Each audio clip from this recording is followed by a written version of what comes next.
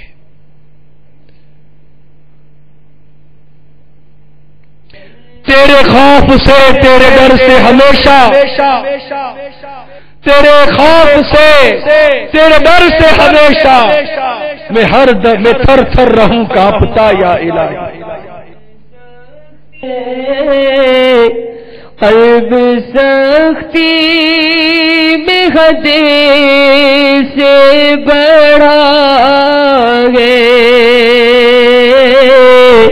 بندہ طالب تیرے خوف کا ہے، قلب سختی میں حد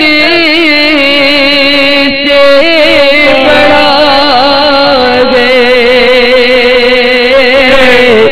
بندہ طالب تیرے خوف کا ہے، التجائے ہمیں مصطفیٰ ہے، یا خدا تجھ سے میری دعا ہے، اس دنیا پھنس گیا ہے،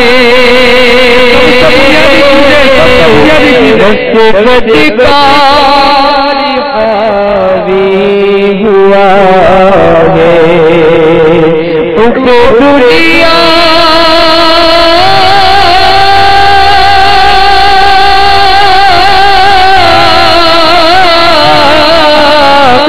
دنیا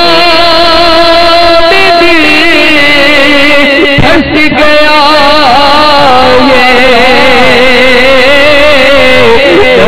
بدکار ہوا آئے شیطان پیچھے پڑا گے، آئے شیطان پیچھے پڑا گے، یا خدا تجھے ہوا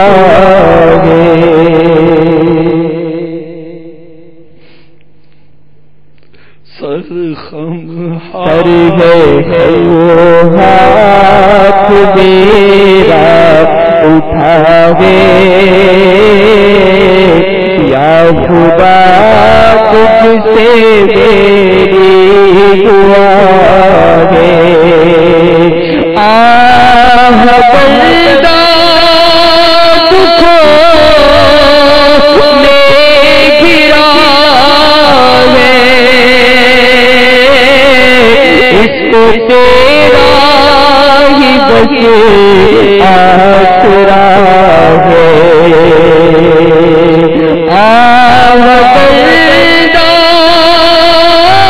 دکھوں میں گرا ہے،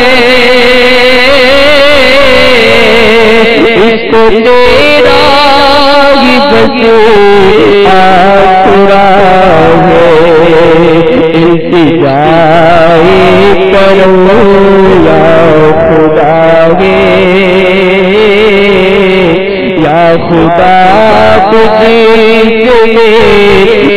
دعا گے، وہ بظاہر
بہت بنیادی چیز ہے میرے پیارے اسلامی بھائیوں. ہم دیکھیں ہماری نیکیوں کی توفیق چلی گئی. کتنے ایسے اللہ کے بندے اسلامی بھائی آج اجتماع میں شریک ہوں گے. ذرا سوچو ہماری کتنے ہی ایسی نیکیاں تھی جو کرتے رہتے تھے چلی گئی. اور نیکیاں کرتے ہیں تو لذت نہیں ہے, ذوق نہیں ہے, شوق نہیں ہے, رقت نہیں ہے, لطف نہیں ہے, راحت نہیں ہے, بے چینی ہے, بے کلی ہے. وہ بنیادی بات آپ کو عرض کر رہا ہوں, اپنے رزق کو ستھرا کر لو, لقمے پاک کر لو, لقمے پاکیزہ کر لو. چاہے نوکری کرتے ہو, چھوٹا کام کرتے ہو کہ بڑا کام کرتے ہو, اپنا رزق پاک کر لو, روزی پاک کر لو, اپنا لباس پاک کر لو, اپنی غذا پاک کر لو, دیانتداری اختیار کرو, خیانت سے بچو, ایمانداری اختیار کرو. ہمارا یہ جو تاجر اجتماع جو ہم نے شروع کیا تھا, یا تو رجب المرجب میں شروع کیا تھا ہم نے, پچھلے 1431 سے ہجری, ابھی 1432 ہے. ابھی رمضان مبارک سے پہلے 2 ماہ پہلے رجب المرجب میں ہم نے تاجر اجتماع شروع کیا تھا. میں نے پہلے تاجر اجتماع کے اندر یہ بات بیان کی تھی کہ ہم نے یہ تاجر اجتماع کیوں شروع کیا, کہ تاجر کو کیسا ہونا چاہیے. یہیں فیضان مدینہ میں تجارت کورس ہوتا تھا, اس میں میرے کان میں ایک بات آئی تھی, ہمارے دعوت اسلامی کے مبلغ نے کہی تھی کہ دنیا بھر میں اسلام کے پھیلنے کا ایک بہترین ذریعہ تاجر تھے. بھائی کیسے؟ جس طرح دعوت اسلامی الحمدللہ مدنی قافلے دنیا بھر میں سفر کہتے سفر ہوتے ہیں, تو الحمدللہ دین کی دعوت پہنچتی ہے, اسلام کی دعوت پہنچتی ہے, سنتوں کی دعوت پہنچتی ہے الحمدللہ. یوں پہلے اس طرح جیسے دعوت اسلامی کا انداز ہر وقت ایسا انداز نہیں ہوا کرتا تھا, تو تاجر تجارت کے لیے سفر کرتے, آج بھی سفر کر رہے ہیں دنیا بھر میں. آپ جائیں ایئرپورٹ کے اوپر, ٹرینوں کے اوپر, اور پکڑ کے پوچھے بھائی کیوں جا رہے ہو دوسرے شہر, تو بولے کمانے کے لیے جا رہا ہوں, مال بیچنے کے لیے جا رہا ہوں, مال لینے کے لیے جا رہا ہوں. آج بھی دنیا میں لاکھوں لاکھ بلکہ میں کہوں کروڑوں لوگ دنیا میں سفر کرتے ہیں, ٹریولنگ کرتے ہیں, ایک شہر سے دوسرے شہر آتے جاتے رہتے ہیں, ایک ملک سے دوسرے ملک آتے جاتے رہتے ہیں. تو پہلے بھی اس طرح ہوتا تھا. خود صحابہ کرام علیہم رضوان مال تجارت لے کر کئی ممالک میں جاتے تھے. خود میرے آقا صلی اللہ تعالی علیہ وآلہ وسلم ام المومنین سیدتنا خدیجہ الکبریٰ رضی اللہ تعالی عنہا کا مال تجارت لے کر آپ دوسرے ملک تشریف لے گئے, اور وہاں مال فروخت کر کے آپ پھر مکہ مکرمہ آپ کی جلوہ گری ہوئی. وہ جو آپ کے تجارت کے جو معاملات تھے, کبھی غور کرے, خود ہمارے غوث پاک رحمت اللہ تعالیٰ علیہ تاجر تھے, ہمارے امام اعظم امام ابو حنیفہ رحمت اللہ تعالیٰ علیہ تاجر تھے, سیدنا عبد الرحمن بن عوف رضی اللہ تعالیٰ عنہ تجارت کرتے تھے, سیدنا عثمان غنی رضی اللہ تعالیٰ عنہ تجارت کرتے تھے, کئی صحابہ کرام علیہم رضوان صرف مکہ مکرمہ میں ایک تو دکانداری ہوتی تھی یا یوں مطلب اپنا ایک کاروبار ہوتا تھا، لیکن سفر کر کے تجارت کرنے کے بھی صحابہ کرام علیہم رضوان کے معمولات تھے، ہمارے بزرگان دین کے معمولات تھے، اولیاء کاملین کے معمولات تھے، اور صالحین صلحاء جو نیک لوگ پرہیزگار لوگ گزرے ہیں ان سب کے ساتھ معمولات تھے، اور یہ تجارت کرتے تھے یا کوئی بھی چھوٹا موٹا اپنا کام کرتے تھے، روزگار کماتے تھے، ایک شہر سے دوسرے شہر آتے جاتے رہتے تھے، ایک تعداد تھی جو یہ کام بھی کرتی تھی۔ تو ان کے ذریعے ان کا کردار، ان کا انداز، ان کی شریعت کی بجاوری، قرآن و حدیث کے مطابق تجارت کرنا، مال بیچنا، مال لینا، اپنے کردار کو پیش کرنا، عفو درگزر کے معاملات، خیر خواہی کے معاملات، درگزر کے معاملات، دیانت داری کے معاملات، ایمانداری کے معاملات، یہ دیکھ کر غیر مسلم دیکھتے تھے یار کیسا بندہ ہے، کیونکہ مسلمان کی نظر یہ دنیا کے دولت پر نہیں، آخرت کے اجر پر ہوتی ہے۔ یعنی جس کو مرنے کے بعد اٹھنا ہے، بہت موٹی سی بات کر رہا ہوں، جس کا عقیدہ ہے کہ مجھے مرنے کے بعد اٹھنا ہے، وہ دنیا کے لیے کیوں کمائے گا؟ دنیا کے لیے اتنا ہی کمائے گا جتنا اس کا پیٹ بھر جائے، اس کا گزارا ہو جائے۔ وہ آخرت کے لیے جمع کرتا ہے، آخرت کے لیے بیچتا ہے، اور جو دنیا میں اس پر فرض ہوا، جو دنیا میں اس پر واجب ہے، جو دنیا میں اس کے لیے ضروری ہے، اس کے لیے کرتا ہے۔ چنانچہ مجھے بھی یاد آ رہا ہے کہ بہار شریعت حصہ 16 میں صدر الشریعہ بدر الطریقہ مولانا امجد علی اعظمی علیہ رحمت اللہ القوی یہ پورا باب ایک نقل کرتے ہیں، اس باب کا نام بھی کسب کا بیان ہے۔ اس کے اندر جو ابتدائی انہوں نے جو چند مدنی پھول عطا کیے ہیں وہ مدنی پھول میں نے پڑھے تھے، یہ مدنی پھول اللہ کرے کہ ہمارے دل کے مدنی گلدستے میں سج جائیں۔ یعنی آپ نے بیان کیا اتنا کمانا فرض ہے جو اپنے مال کے لیے، جو اپنے لیے، یہ یاد رکھ لیجیے یہ ایک بہت شرعی مسئلہ ہے۔ بہار شریعت یہ مخطوط المدینہ کی مطبوعہ 16واں حصہ بہار شریعت کے سب میرے ہاتھ میں، مخطوط المدینہ نے اس کو شائع کیا، الحمدللہ اس کی تخریج کی ہے، حاشیے میں اس کے حوالہ جات موجود ہیں۔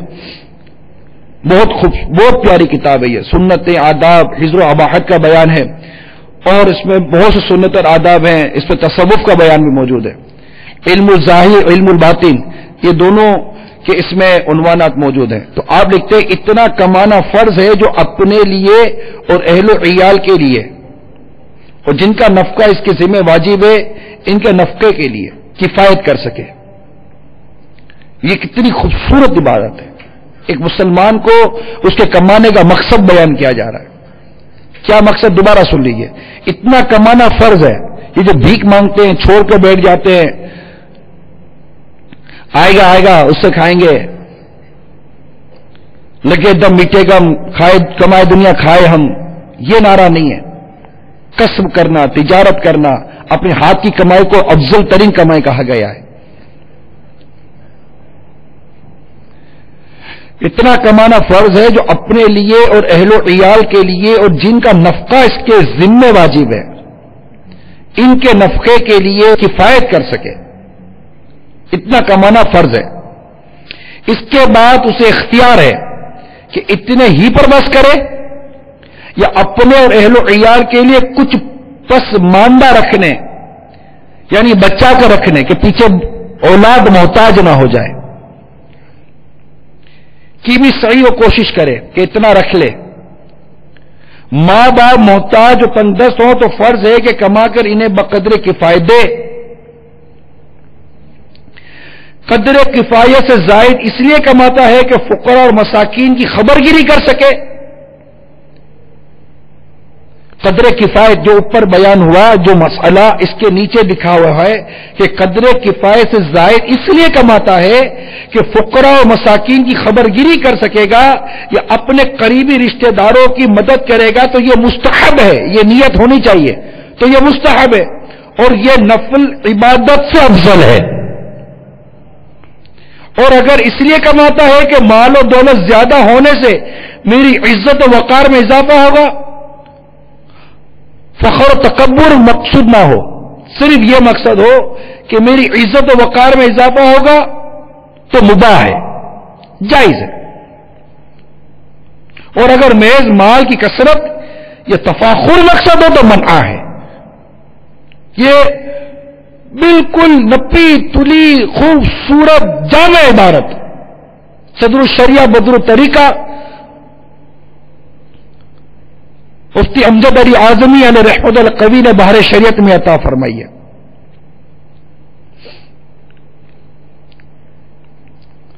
تو مسلمان کو کمانے کے مقاصد بیان کیے گئے اور یہ دنیا میں کماتا ہے کہ یہ کمانا بھی اس کو ثواب دے گا. فرض کی ادائیگی، واجب کی ادائیگی، مستحبات کی ادائیگی کے لیے اگر یہ کماتا ہے تو انشاءاللہ عز و جل اس کو اس کمائی سے اجر ملے گا، کیونکہ یہ جانتا ہے کہ میں نے ایک دن مرنا ہے، مرنے کے بعد اٹھنا ہے، اللہ کے حضور حساب دینا ہے، وہاں جینا ہے، یہاں مرنا ہے. ہم تو یہاں پر مرنے کے لیے جی رہے ہیں کہ ایک دن مرنا ہے، ہم جی رہے ہیں کہ ہمیں مرنا ہے. جو جیا ہے وہ مرے گا، جو پیدا ہوا ہے وہ جائے گا. اور یہاں مرنا ہے اور یہاں مرنا ہے، وہاں جینا ہے. یہ ہمارا عقیدہ ہے. وہاں تو موت کو موت آئے گی قیامت کے دن. تو وہاں کے لیے جب کرتا ہے، اللہ کی رضا کے لیے کماتا ہے، اسلام کے احکام کی بجاوری کے لیے کماتا ہے. جو شخص اسلام کی بجاوری کے لیے کمائے گا، اللہ کی رضا کے لیے کمائے گا، شریعت کی پاسداری کرتے ہوئے کمائے گا. آپ خود اپنی ایمانداری سے بچاؤ، وہ بتاؤ وہ کیسے جھوٹ بولے گا کہ اسے کمانا ہے اللہ کی رضا کے لیے، کہ اس پر شریعت نے یہ چیزیں فرض کی ہیں، وہ فرض کی ادائیگی کی نیت کرتا ہے. اس پر شریعت نے یہ چیزیں واجب کی ہیں، وہ واجب کی نیت کرتا ہے. اس پر شریعت نے یہ چیزیں مستحب اور حصول ثواب کا ذریعہ رکھی. اب ثواب کمانا ہے تو گناہ کر کے تو ثواب نہیں نہ کمائے گا. تو اس وقت مسلمانوں کے پیش نظر فرض کی ادائیگی، واجب کی ادائیگی اور ثواب کا حصول ہوا کرتا تھا کاروبار کے ذریعے، تجارت کے ذریعے. نوکر غلام جو ہوا کرتے تھے وہ ثواب کے لیے اپنی آقا اور مولا کی خدمت کیا کرتے تھے اور اپنی اس حق کو، اپنی ذمہ داری کو ثابت کرتے تھے. ان کا وہ کردار، ان کا وہ انداز دیکھ کر غیر مسلم کلمہ پڑھ کر مسلمان ہوتے تھے. یہ وہ بنیادی چیز تھی. ہند کے اسلامی بھائیوں جو جمع ہو، یو کے یورپ کے اسلامی بھائیوں سنو، بنگلہ دیش میں جا کے جمع ہو سنو، پاکستان میں، امریکہ میں اور مدی چینل کے لیے جہاں جہاں جمع ہو سنو. مسلمان کا انداز تجارت دیکھ کر غیر مسلم کلمہ پڑھ کر مسلمان ہوا کرتا تھا. یہ میرا اسلام ہے، یہ حسن اسلام ہے کہ دھوکہ دینے کی اجازت تو کافر کو بھی نہیں ہے اسلام میں، کہ غیر مسلم کو بھی تم دھوکہ نہیں دے سکتے. جب یہ دیانتداری، ایمانداری ایک شخص دیکھے گا اور اگر وہ غیر مسلم ہے تو وہ متاثر ہوگا آپ سے، آپ کے مذہب سے متاثر ہوگا، آپ کے اسلام سے متاثر ہوگا. کوئی غیر مسلم کیسے متاثر ہوگا کہ یہ مسلمان، یہ کلمہ کو مسلمان یہ خیانت کرتا ہے، یہ لوٹ مار کرتا ہے، جلاؤ گھیراؤ کرتا ہے، دوسروں کو نقصان پہنچاتا ہے، اس کو نوکر رکھو تو ڈنڈی مارتا ہے، پرچیزر بنا تو ڈنڈی مارتا ہے، سیٹ جو بنا تو ڈنڈی مارتا ہے. میں الحمدللہ عز و جل اللہ کا شکر ادا کرتے ہوئے کہہ رہا ہوں، اور یہ امیر اہل سنت کی تربیت کا شاہکار ہے کہ آج اس وقت روئے زمین پر ایسے کئی لوگ ہیں جو اپنے کیش کاؤنٹر پر دعوت اسلامی والوں کو بٹھانا پسند کرتے ہیں. آپ بتائیے، جو میری تاجر برادری جو آج سن رہی ہے وہ اپنے دل سے پوچھے کیوں؟ وجہ کیا ہے؟ وجہ یہ ہے کہ دعوت اسلامی نے جو ہمیں سبق پڑھایا، امیر اہل سنت نے جو ہمیں اسلام کی روح سمجھائی ہے، جو اسلامی بھائی اس روح کو سمجھ کر عین اسلام کے مطابق اپنی زندگی گزارتا ہے، اس کے اوپر قدرت اور اعتماد بیٹھ جاتا ہے. نہیں یار، یہ اسلامی بھائی ہے، یہ دعوت اسلامی والا ہے، یہ داڑھی والا ہے، یہ سب امامے والا ہے، گلے پر ڈنڈی نہیں مارے گا، یہ تجوری پر ڈنڈی نہیں مارے گا، اس کو پرچیزر بناتے ہیں، اسلامی بھائی کو پرچیزر بناتے ہیں، اسلامی بھائی کو سیلزمین بناتے ہیں. کیوں؟ بلکہ آپ تاجر ہو، امامہ باندھ کر داڑھی رکھ کر مدنی لباس پہن کر مدنی حلیے میں ایک بار دکان پر بیٹھو، مارکیٹ میں آنے والا 100 دکانیں چھوڑ کر آپ سے کاروبار کرے گا. وجہ کیا ہے؟ وجہ کیا ہے؟ وجہ یہ ہے کہ دعوت اسلامی کی ایک تو یہ نیک نامی ہے. یہ بات الحمدللہ عز و جل مسلمان اس بات کو قبول کر رہے ہیں، بلکہ غیر مسلم قبول کر رہے ہیں کہ اسلام کی اصل تصویر، اسلام کا اصل نقشہ یہ دعوت اسلامی پیش کر رہی ہے. اور یہ جو دکان پہ بیٹھا ہے نا، یہ اس مرد قلندر کا مرید لگتا ہے جس کو لوگ امیر اہل سنت کہتے ہیں. یہ الیاس قادری کا آدمی ہے. یہ بولتا ہے یہ الیاس قادری کا آدمی ہے بھائی، اس سے خرید لو. کیوں؟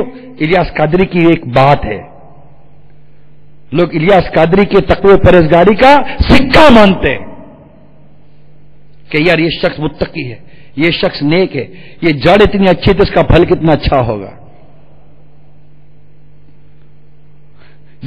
جہاں میں اس کی اہمیت اور فضیلت بیان کر رہا ہوں، وہیں اس کی حساسیت بھی ہے کہ اگر اتنا اعتماد بحال ہونے کے بعد اگر کوئی اسلامی بھائی، کوئی سبز امامہ والا، کوئی دعوت اسلامی والا اگر خدا نہ خاصا کی خیانت کرتا ہے، دیکھو اس دین کو کتنا نقصان پہنچے گا. جس قدر تمہاری اہمیت دعوت اسلامی نے امین سنت کی نسبت رہے اور اعلی حضرت سے نسبت رہے، جس قدر تمہاری اہمیت کے لوگوں کے دلوں میں بٹھایا ہے، اسی قدر تمہاری حساسیت بھی بڑھ گئی ہے، ذمہ داری مزید بڑھ گئی ہے. عام آدمی کا معاملہ اور ہوتا ہے، بچنا اس کو بھی ہے، لیکن خاص آدمی کا معاملہ اور ہوتا ہے، اس کو زیادہ احتیاط کرنی پڑتی ہے. وہ مجھے امام اعظم کا واقعہ یاد آ رہا ہے کہ کئی تشریف لے جا رہے تھے، کوئی پھسلن ٹائپ کی تھی بارش وغیرہ کی وجہ سے، تو ایک بچہ کودتا ہوا جا رہا تھا. آپ نے فرمایا بیٹا تھنبل کے چلو، پھسل جاؤ گے. بچے نے عرض کی عالیجا آقا آپ سنبھل کے چلیے، میں پھسلا تو میں پھسلوں گا، آپ پھسلو تو پوری امت پھسل جائے گی. وہ نیکی وہ ایک مدنی پھول تھا، مدنی منڈے کا، کتابوں میں لکھا گیا ہے. اور یہ امام اعظم کی سیرت اور آپ کا تقوی اور آپ کی انکسار و تواضع تھی کہ آپ بچے سے بھی نیکی کی دعوت قبول کر لیا کرتے تھے. کسی نے کہا امام اللہ سے ڈرو، اب رونا شروع ہو گئے. آپ نے رونا شروع کر دیا. اس کو کہا نہیں کہ میں اللہ سے نہیں ڈرتا، کہ تو ڈرتا ہے؟ جواب نہیں دیا، آپ نے رونا شروع کر دیا. یہ ہمارے امام اعظم امام ابو حنیفہ رحمۃ اللہ تعالی علیہ. ہم کمزور نہیں ہیں ماشاءاللہ، اللہ کی کروڑ رحمت. ہم پر امام اعظم کا ہاتھ ہے، ہم پر غوث اعظم کا ہاتھ ہے، الحمدللہ ہم پر غریب نواز کا ہاتھ ہے، ہم پر دادا گنج بخش علی حجویری کا ہاتھ ہے، الحمدللہ ہم پر امام اہل سنت کا ہاتھ ہے. ہم کمزور نہیں ہیں، ہم بے بس و بے کس نہیں ہیں.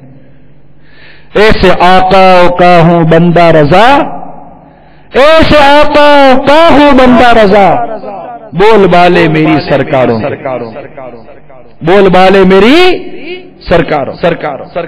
تو یہ بنیادی مقصد میں نے عرض کیا کہ پہلے کے مسلمان اس انداز سے تجارت کرتے تھے کہ غیر مسلم کلمہ پڑھ کر مسلمان ہو جاتا تھا.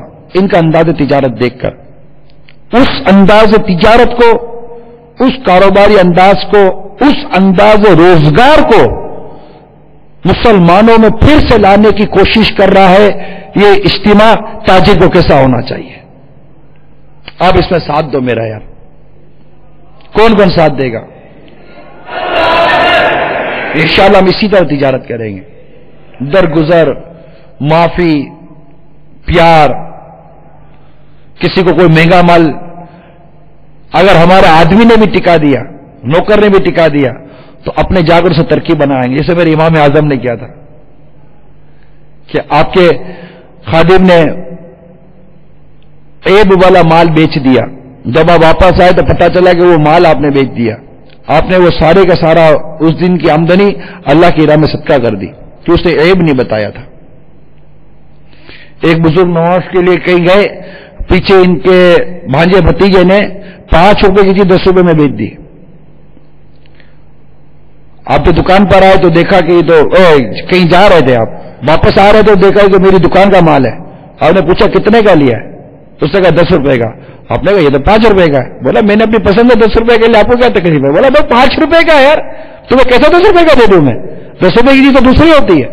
بولا مجھے پسند ہے، میں لے کے جا رہا ہوں، میرے یہاں تو 15 روپے کا ہے. نہیں میری دکان کے یہ مال 5 روپے کا، بھائی میں تمہیں 10 روپے میں نہیں دوں گا.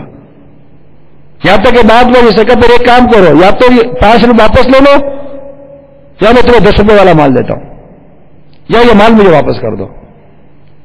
تو اس نے کہا کہ بھائی اب 10 روپے لے لو، یہ 5 روپے مجھے واپس کر دو، مجھے تو یہی مال چاہیے. اب وہ 5 روپے واپس کیے، وہ مال چلا گیا. لوگوں سے جا کے پوچھا کون تھے؟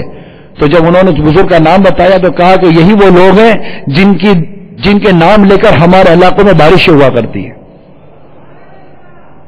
ایسے ہمارے بزرگان دین تھے، تجارت کرتے تھے اس طرح. امیر سنت نے یہ واقعہ نقل کیا ہے کہ پہلے کے تاجر یوں ہوا کرتے تھے. مدینہ منورہ کا واقعہ ہے کہ کوئی شخص کسی دکان پر کوئی مال لینے جاتا اور کہتا جب آپ یہ مال نکال دو، تو وہ کہتے کہ بھائی مال تو میرے پاس ہے، میں نکال کر تم کو دے دوں گا، لیکن وہ میرا سامنے والا بھائی ہے نا تاجر، اس کے صبح سے کوئی بونی نہیں ہوئی ہے، اگر میری وجہ تو مال اس سے خرید لو تو بیچارے کی بونی ہو جائے گی. یہ کیسا دور تھا، میں دفتر کام نہیں کرتی، یا دوسرے کی دکان کا گاہک توڑتے ہیں، یہ دوسرے کی دکان پر اپنا گاہک بھیجتا ہے. ایسے لوگوں کو دیکھ کر آدمی مسلمان بھی ہوگا تو پھر کیا کرے گا؟ کہ سود خور کو دیکھ کر مسلمان ہوگا کیا؟ کہ رشوت خور کو دیکھ کر مسلمان، اس کو تو مسلمان اپنے گھر کی دعوت ہی دے دو تو سود خور ہے، رشوت خور ہے. پتا چل جائے اپنی بیٹی نہیں دے، اپنی بہن نہیں دے. وہ کردار تھا مسلمانوں کا. جب اذان ہوا کرتی تھی دکانیں بند کر کے مسجد میں چلے جایا کرتے تھے. موچی اگر چپل میں سوا ڈالتا تھا ٹاکا دینے کے لیے کہ دھاگا باہر نکالے گا، اذان ہوتی تھی تو چپل چھوڑ دیتا تھا، ادھر سے سوا نہیں نکالتا تھا. لوہار ہتھوڑا اٹھاتا تھا کہ دوں گا ایک ضرب، اور اذان کی آواز آتی تھی ہتھوڑا چھوڑ دیتا تھا کہ اذان کا جواب دینا، مسجد میں جانا ہے. مسجد کی پہلی صف میں پہنچ جاتے تھے، باوضو ہو کر مسجد میں اذان سنا کرتے تھے، تقوی اور پرہیزگاری کے ساتھ جیا کرتے تھے. پہلے یہ دور تھا مسلمانوں کا. اور آج غیر مسلم بھی دکان پہ بیٹھا ہوا ہے، مسلمان بھی دکان پہ بیٹھا ہوا ہے، اذان ہو رہی ہے، حی علی الصلاۃ حی علی الفلاح، اور نماز کی طرف، اور بھلائی کی طرف. اذان ہو گئی، یہ مسلمان دکان پہ بیٹھا ہے، غیر مسلم بھی دکان پر بیٹھا ہوا ہے. جماعت ہو گئی، یہ مسلمان دکان پر بیٹھا ہے، یہ غیر مسلم بھی دکان پر بیٹھا ہے. اذان ہوئی، جماعت ہو گئی، نماز کا وقت چلا گیا، یہ نماز پڑھنے کے لیے مسلمان اٹھا نہیں، غیر مسلم بھی دکان میں بیٹھا ہے، مسلمان بھی دکان میں بیٹھا ہوا ہے. اسلام نے، ہماری شریعت نے نماز کو کفر اور اسلام کے درمیان ایک فرق واضح کیا ہے کہ نماز پڑھتا ہے مسلمان، مگر آج مسلمان نماز کے لیے مسجد میں اپنے رب کے حضور معطل ٹیکنے کے لیے حاضر نہیں ہوتا، پڑا رہتا ہے دکان کے اندر.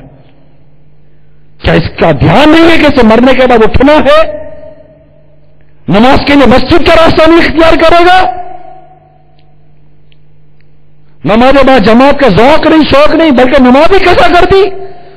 دین دہاڑے بازار میں بیٹھے، کوئی دین دہاڑے بازار میں بیٹھے شراب پیتا ہے تم تھو تھو کرتے ہو، کوئی دین دہاڑے بازار میں بیٹھے جوا کھیلتا ہے تم تھو تھو کرتے ہو، کوئی دین دہاڑے بازار میں بیٹھے بدکاری کرتا ہے تم تھو تھو کرتے ہو. یہ دین دہاڑے بازار میں بیٹھا فرض کو قضا کر رہا ہے، نماز کو قضا کر رہا ہے، تمہیں کوئی احساس ہی نہیں ہے.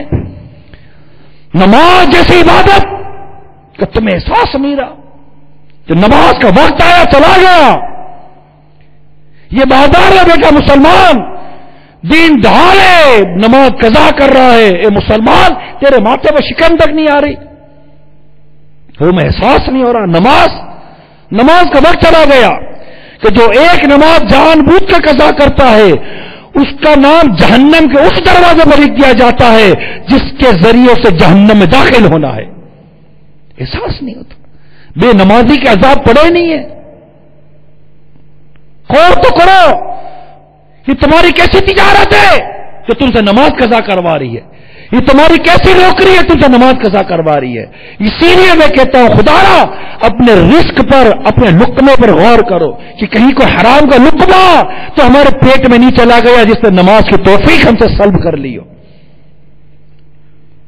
کوئی بدن پر حرام کا لباس تو نہیں ہے کہ جس کی وجہ سے میں اللہ کے در کی حاضری سے محروم ہوں اور ہماری کوئی اوقات نہیں کہ ہم نماز کو چھوڑیں۔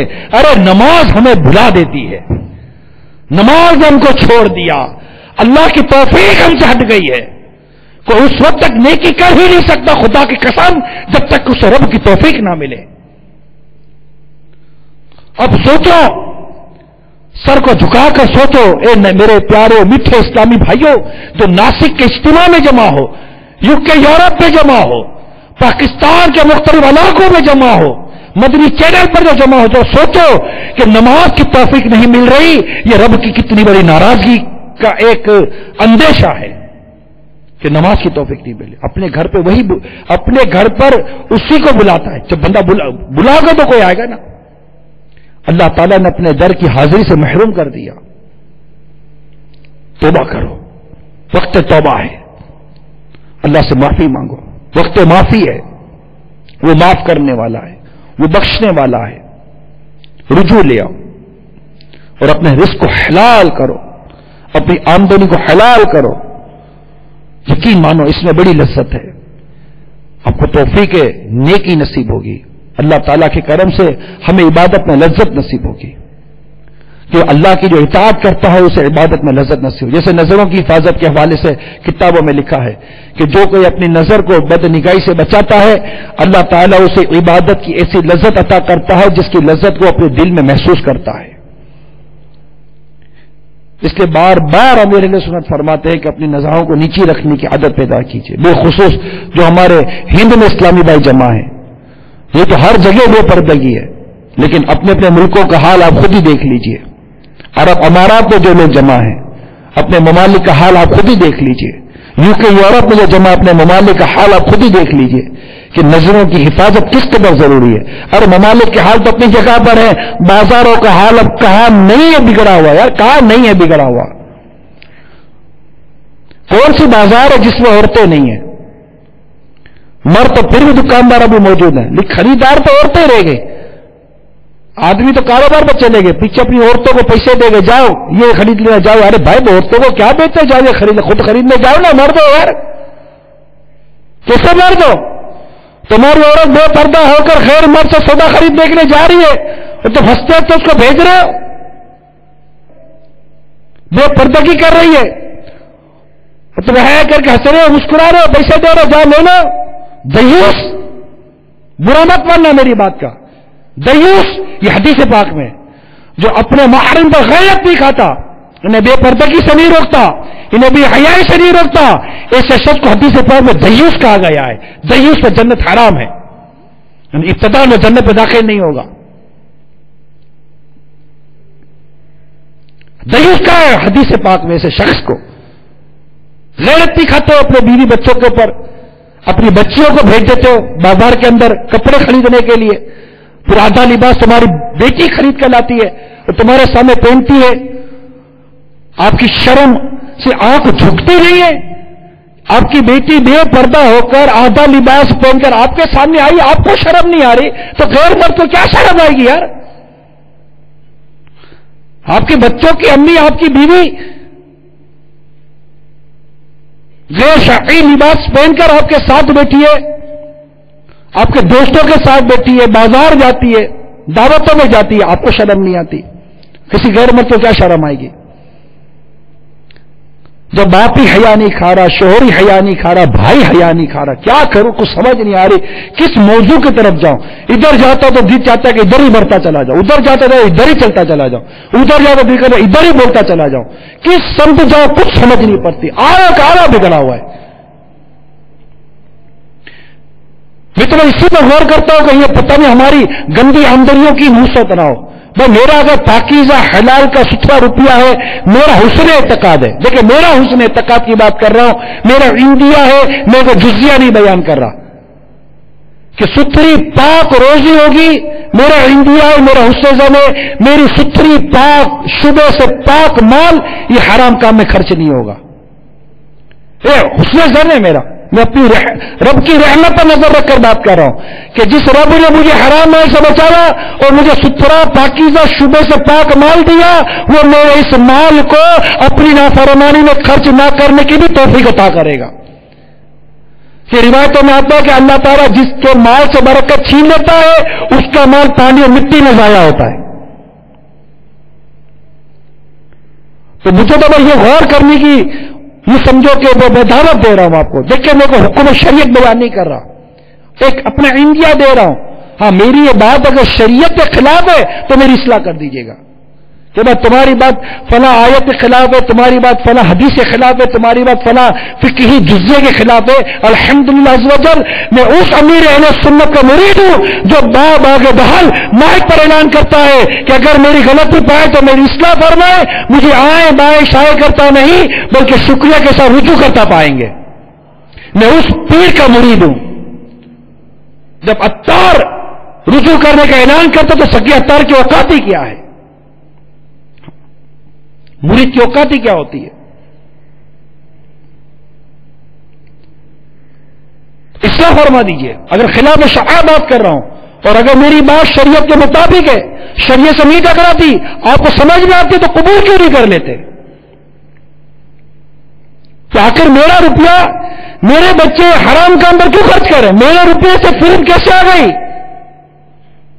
میرے روپیے سے گانے بازے کیسے آ رہے ہیں؟ میرے روپے سے آدھا لہنگا لباس میرے بچے کیسے پہن رہے ہیں؟ کیسے؟ صرف غور تو کریں اور چیک کریں. اپنی آمدنی پر تھوڑا چیک اینڈ بیلنس کریں. صرف اپنے اکاؤنٹیبلٹی کے چوپڑوں کو بھی چیک کرتے رہو گے یار کہ کہاں سے آیا کہاں گیا، کس سے لینا کس کو دینا ہے، کس نے کم آمدنی کی تو زیادہ آمدنی کی، کس نے 2 پیسے بچا کر دیے، کس نے 2 پیسے ضائع کر دیے. کیا یہی چیک کرتے رہو گے؟ ارے یہ بھی تو چیک کرو کہ جو سودا کر رہا ہوں یہ شریعت اس کی اجازت دیتی ہے کہ نہیں دیتی. جو کمٹمنٹ کر رہا ہوں، جس ایگریمنٹ پر سائن کر رہا ہوں، جو معاہدہ کر رہا ہوں، اس کی اجازت شریعت نے دی ہے نہیں دی؟ یہ تو چیک تو کرو بھائی، چیک تو کرو، خدا کے واسطے چیک کرو. اپنی آمدنیوں کو چیک کرو. جو بینکوں وغیرہ سے کام کرتے ہو اور دیگر اس طرح اداروں سے کام کرتے ہو، چیک کریں اپنے اداروں کو. میں یہ نہیں کہتا ذرا یہ بھی حرام ہے، یہ بھی حرام ہے، یہ بھی ناجائز ہے، یہ بھی ناجائز ہے. نہیں، آپ کے پاس کہاں علماء اہل سنت نہیں ہے؟ علماء اہل سنت کی بارگاہ میں حاضر دو. بعض اوقات بعض ممالک کے احکام فقہ تبدیل ہو جاتے اقوام کے تبدیل ہونے سے. میں یہاں بیٹھ کر دنیا بھر میں جزیات کے احکام بیان نہیں کر رہا ہوں. فقہ کے تبدیل ہونے سے احکام تبدیل ہو جاتے ہیں. الحمد دعوت اسلامی میں شافعی بھی ہے، مالکی بھی ہے، حنبلی بھی ہے، حنفی بھی ہیں، قادری بھی ہے، چشتی بھی ہے، سہروردی بھی ہے، نقشبندی بھی ہے. الحمدللہ دعوت اسلامی سب کو لے کر چل رہی ہے. دنیا بھر کے ممالک کے اسلامی بھائی دعوت اسلامی سے وابستہ ہیں اور اس وقت دنیا میں کہاں کہاں سنا جا رہا ہے. اور اللہ کی رحمت سے، اللہ کی کروڑوں کروڑ رحمتیں ہیں، اعلی حضرت کے غلام علماء کرام دنیا کے کونے کونے میں پائے جاتے ہیں. جو اعلی حضرت امام اہل سنت کے فتاوی رضویہ کی روشنی میں ہماری رہنمائی کرتا ہے، اس کی بارگاہ میں حاضری دینے کا میں مشورہ دے رہا ہوں آپ کو. وہاں چلے جائیے اور شرعی حکم لے لیجیے. ہم اجڑے ہوئے لوگ نہیں ہیں، الحمدللہ ہمارا علماء اہل سنت کا گلشن آباد ہے. احمد رضا کا تازہ گلستہ ہے آج بھی الحمدللہ اعلی حضرت کے اس گلستہ کے کئی پھول مہک رہے ہیں. کسی ایک پھول کی خوشبو لے لو، مسام دماغ معطر ہو جائے گا.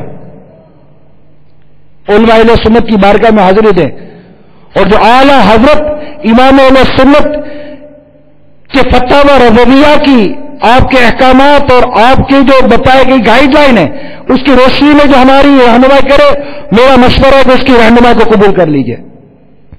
دنیا میں جہاں بھی ہے میں ہر اجتماع میں یہ مشورہ دیتا ہوں اور اللہ نے چاہا تو ہر اجتماع میں مشورہ دیتا رہوں گا، کیونکہ مختلف اسلامی بھائی مختلف اجتماع میں جمع ہوتے ہیں. ہر اسلامی ہر ماہ جمع ہوئے لازمی نہیں ہوتا.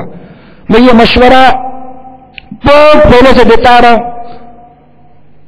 عمل کرنے والوں نے ہو سکتا ہے کہ عمل کر بھی لیا ہو، آپ کا جو بھی تجارت ہے، جو ٹریڈنگ ہے، چاہے کسی بھی قسم کی ٹریڈنگ ہے آپ کی، چاہے آپ گلاس ویئر پہ کام کر رہے ہیں، آپ فیبرک میں کام کر رہے ہیں، آپ گولڈ میں کام کر رہے ہیں، سلور میں کام کر رہے ہیں، آپ اسٹیشنری میں کام کر رہے ہیں، آپ میٹل میں کام کر رہے ہیں، آپ آئرن کا بزنس کر رہے ہیں، آپ اسٹیٹ ایجنسی کا بزنس کر رہے ہیں، آپ بلڈنگ کا کام کر رہے ہیں، بلڈر ہے آپ جنرل ٹریڈر ہیں، آپ الیکٹرانک مارکیٹ کے اندر ہیں، آپ میل آنر ہیں، آپ ہوم اکوپمنٹ میں کام کر رہے ہیں، کسی بھی فیلڈ کے اندر ہے یا اس فیلڈ کے اندر آپ نوکری کر رہے ہیں، یا تو کوئی سیٹ ہے جس سے کاروبار کھولا، یا وہ نوکر ہے وہ وہاں کام کرتا ہے، دو ہے نا طبقے. میں دونوں سے ریکویسٹ کرتا ہوں، مدنی التجا کر رہا ہوں، پلیز ٹرائی ٹو کنسیڈر، میری اس بات پر توجہ کرو، غور کرو، سوچو. میں آپ کے بھلے کے لیے کہہ رہا ہوں، میرا دو پیسے کا فائدہ نہیں ہے دنیاوی، اللہ نے چاہا تو مجھے آخرت کا اجر خوب خوب نصیب ہو جائے گا، کہ آپ اپنی نوکری کو اور اپنے کاروبار کو مفتی اسلام کی بارگاہ میں جا کر اسکیننگ کروا لیں. یعنی میں آپ کو ایک اندیشہ دے رہا ہوں کہ یار آپ کا بدن پھلا ہوا ہے، آپ کو تھوڑا سا سانس بھی پھول جاتا ہے، تھوڑا یوں بھی ہو جاتا ہے، یوں بھی تھوڑا شوگر ٹیسٹ کروا لو. مجھے تو لگتا ہے کہ شوگر نہ ہو، میں ہمدرد ہوں گا یا نہیں ہوں گا آپ کا.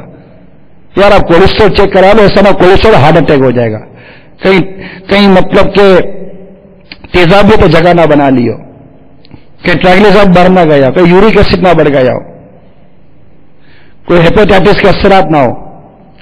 چیک کرانے میں آپ کو نقصان کیا یار.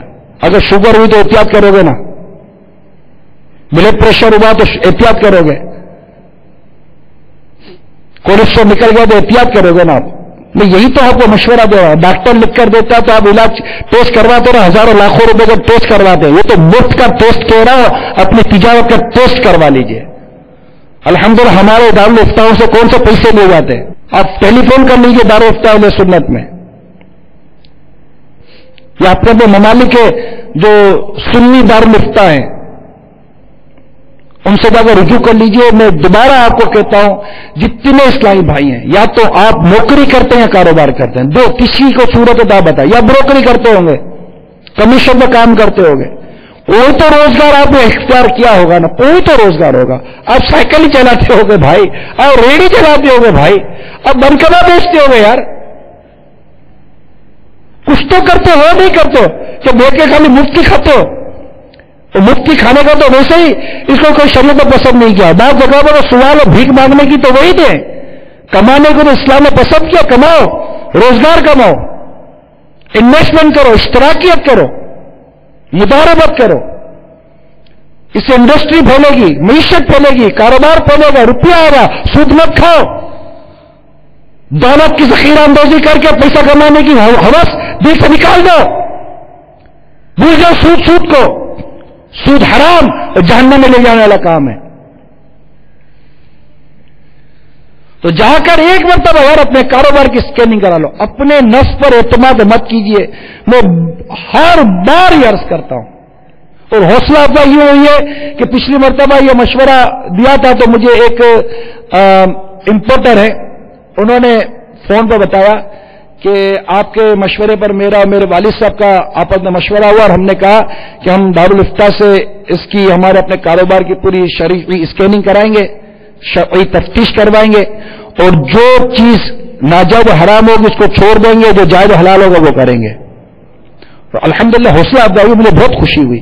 اللہ تعالیٰ ان کے رزق میں برکت عطا فرمائے، ان پر اپنے رزق کے دروازے کھول دے، غیب کے خزانے کھول دے. اللہ پر بھروسہ کرو نا. اب ڈر کیا لگے گا؟ بعض لوگ ٹیسٹ کرواتے نہیں ہیں. کیوں؟ بٹ کروا لا، اتنی شوگر نکل آئی تو کیا ہوگا؟ میٹھا بند ہو جائے گا. او بھائی میٹھا کھاتے رہو گے تو سانس بند ہو جائے گی.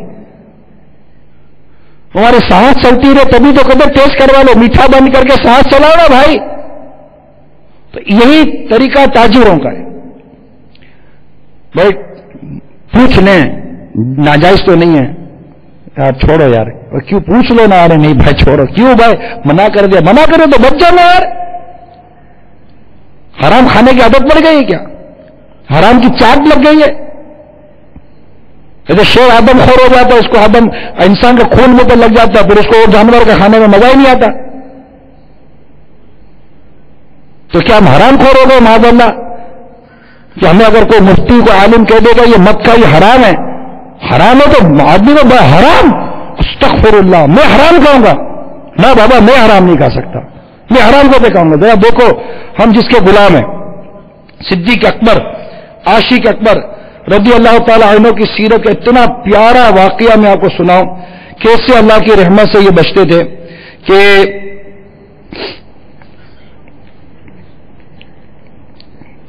حضرت سیدنا زید بن ارقم رضی اللہ تعالی عنہ فرماتے ہیں کہ حضرت سیدنا صدیق اکبر رضی اللہ تعالی عنہ کا غلام تھا جو آپ کی زمین پر کام کرتا تھا، رات کو اشیاء خرد و نوش لاتا تو آپ روزانہ پوچھتے کہاں سے کمایا اور کیسے لائے، کہاں سے کمایا اور کیسے لائے، روز پوچھتے تھے صدیق اکبر رضی اللہ تعالی عنہ۔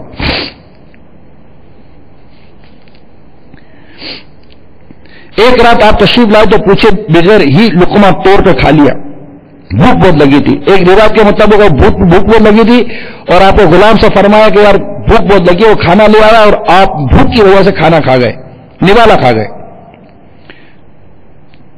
غلام عرض کی روزانہ تو آپ مجھ سے پوچھتے ہیں، آج نہیں پوچھا کہ میں کہاں سے لایا؟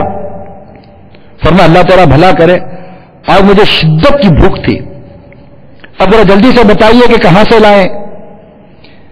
کہنے لگا زمانے جاہلیت میں نے ایک گروہ کے لیے جادو ٹونے کا عمل کیا تھا اور انہوں نے میرے ساتھ وعدہ کیا تھا، آج میں نے اس کے ہاں ضیافت دیکھی تو جا کر انہیں وعدہ یاد دلایا، انہوں نے یہ کھانا دے دیا، یہ اب جو آپ نے سنا کہ یہ اللہ یہ کدھر سے آ گیا کھانا، اور پڑھا انا للہ و انا الیہ راجعون، یہ پڑھا اور اب کے کرنے لگے، الٹی کے کرنے لگے۔ اب وہ کھانا جو تھا وہ بھوک تھی، کھانا پیٹ میں تھا نہیں، وہ نوالا کہاں سے نکلتا؟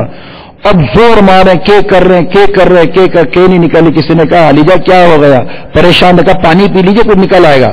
آپ نے پانی پیا، پانی پی، پھر کے کی، اور وہ آخر کار وہ نوالا جو آپ کے پیٹ میں چلا گیا تھا اس کو کے کر کے باہر نکالا، اس کو کے کر کے باہر نکالا۔ لوگوں نے کہا حضور ایک لقمے میں اتنی تکلیف، اتنی شدت، اتنی مشقت آپ نے اٹھائی، ایک لقمہ اندر گیا تھا، اور پتہ تھوڑی کو تھا ان کو کہ یہ لقمہ ناجائز و حرام کا تھا یا اس میں شبہ تھا، جو بھی تھا۔ صدیق اکبر رضی اللہ تعالیٰ نے فرمایا اللہ تعالیٰ نے ہر اس جسم پر جنت حرام کر دی جسے حرام غذا پہنچائی گئی۔ کس قدر ان کی احتیاط تھی۔ میں یہی تو کہہ رہا کہ کہاں سے آیا ہے ہمیں نہیں پتا، ہمیں نہیں پتا کہ ہمارا یہ لقمہ جو وہ کون سا ہے۔ میں اس لیے میرے میٹھے اور پیارے اسلامی بھائیوں، میرے مدنی چینل کے ناظرین، اگر دنیا بھر میں میری اسلامی بہنیں سن رہی ہیں، مائیں سن رہی ہیں، اپنے بچوں سے پوچھو بیٹا تو کہاں سے لاتا ہے کما کر، ذرا مجھے بتا تو دے۔ صرف پیسہ ہی چاہیے، صرف پیسہ ہی دیکھ کر مزہ آتا ہے۔ باپ پوچھو تو صحیح بیٹے کو بیٹا کہاں سے کما کر لاتے ہو، اجرت ہے تو پوری کرتے ہو، سچ بولتے ہو۔ میرا بیٹا میرا لگتے جگر، ارے تیرے پر کروڑوں جانے قربان، یہ دیکھ بے روزگار ہوا نکما، ایک روپیہ کما کر نہیں لاتا، یہ میرا بیٹا مجھے کما کھلاتا۔ ماں ٹھیک ہے وہ بے روزگار ہے، اللہ تعالیٰ اس کو روزگار عطا کرے، تیرے اس کام کما پتر کو ایک بار پوچھ تو لے کدھر سے کما کر لاتا، سود تو نہیں کھاتا، موبائل لوٹ کر تو پیسے نہیں لا رہا ہے، کسی عورت کے زیور نوٹ کر چھین کر تو پیسہ نہیں لا رہا، رشوتوں کا کاروبار تو نہیں کر رہے، پوچھ تو لو۔ بدماشیاں کر کے زمینوں پر قبضے کروا کر چھڑوا کر تو پیسے نہیں لا رہا، یہ شراب کی دلالی کر کے تو پیسے نہیں لایا، منشیات کی دلالی کر کے تو پیسے نہیں لایا، شراب اور جوئے کی دکانیں چلا کر یا چلوا کر تو پیسے نہیں لاتا، یہ چھپ کر ملاوٹ کے مال بیچ کر اور ملاوٹ کا مال آگے بڑھا کر پیسے تو نہیں لاتا، گھی چرا کر اس میں مول ملاوٹ کر کے گھی کے کنستر بیچ کر تو پیسے نہیں لاتا، یہ پوچھ تو لو۔ اناج میں ملاوٹ تو نہیں کرتا کہ اس کی ملاوٹ والا اناج کھا کر، گھی کھا کر، تیل پی کر اور آٹا اور یہ چاول وغیرہ لے کر نہ جانے کتنا بچے مفلوج ہو جائیں گے، گنے کی ذخیرہ اندوزی کر کے یہ پیسے تو نہیں کما رہا، ماں پوچھتے ہو اپنے لگتے جگر کو جس کو واری واری جا رہی ہے یہ خود حرام کھا کر تم کو تو حرام نہیں کھلا رہا. ایک بار تو پوچھ لو ماں، میرے باپ ایک بار تو پوچھ لو اس سے کہ تمہارا بیٹا کیا کما کر لا رہا ہے. اگر پورا گھر اس بات پر متفق ہو جائے، ماں باپ بیوی بچے بہنیں بھائی سب متفق ہو جائے کہ ہمارے گھر کی بہنی سے حرام کا ایک لقمہ داخل نہیں ہوگا، وہ تو جاؤ یار، اللہ پہ بھروسہ تو کرو. تمہیں حرام کی آمدنی پر اعتماد ہے کہ حرام کا روپیہ آئے گا تو میرا گھر چلے گا. تمہیں رب پر بھروسہ نہیں رہا کہ حرام کھاؤ گے تو گھر چلے گا، حرام لاؤ گے تو گھر چلے گا.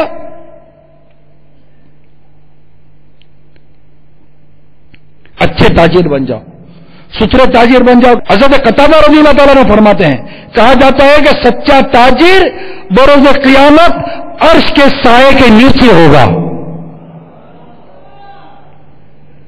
فضیلتیں بھی ہیں، مذمت بھی ہے. ڈپینڈ میرے طریقہ کار پر ہے کہ میرا طریقہ کار کیا ہے. بات چلی تھی اس سے کہ میں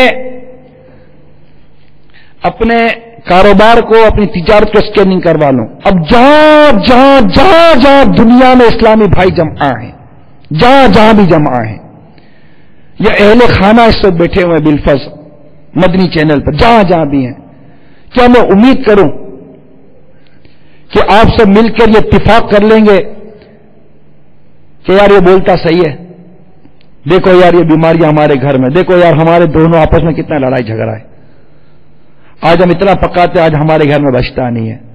دیکھو وہ ڈاکٹر گلے پڑ گیا نا، دیکھو وہ وکیل گلے پڑ گیا، دیکھو وہ کیس کے پیچھے ہم بھاگ رہے ہیں، دیکھو وہ کتنا قرضہ چڑھ گیا ہے، کتنی پریشانی آ گئی ہیں. ذرا وہاں دیکھو کس قدر بے روزگاری بڑھ گئی ہے، کسی بے اولادی بڑھ گئی ہے، کتنا علاج کراتے صحیح نہیں آ رہا. اب ذرا دیکھ نہیں رہے ہو یہ پریشانی. ایک کام نہیں کرے گا ہم اپنی آمدنی کا جائزہ لیں. کیا عجب کہ ہم اپنی آمدنی کو ستھرا کریں، پاکیزہ کریں اور ہماری دکھ درد پریشانیاں ختم ہو جائیں. میں امید کروں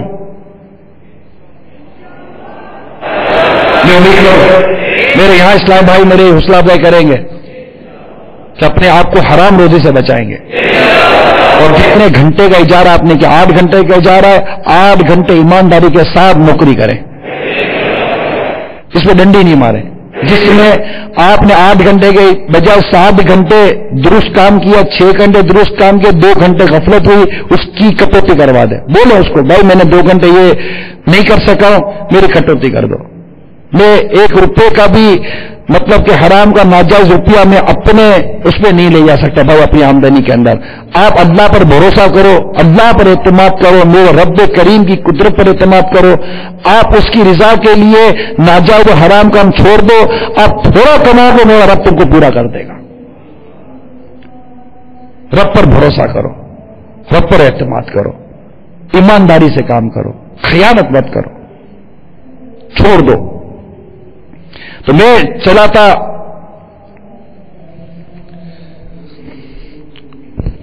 حضرت شعیب علیہ نبینا علیہ الصلوۃ والسلام کی قوم پر جو عذاب نازل ہوا، مدین والی قوم پر، کہ وہ ملاوٹ کرتے تھے، ناپتوں میں کمی کرتے تھے، شرک کرتے تھے.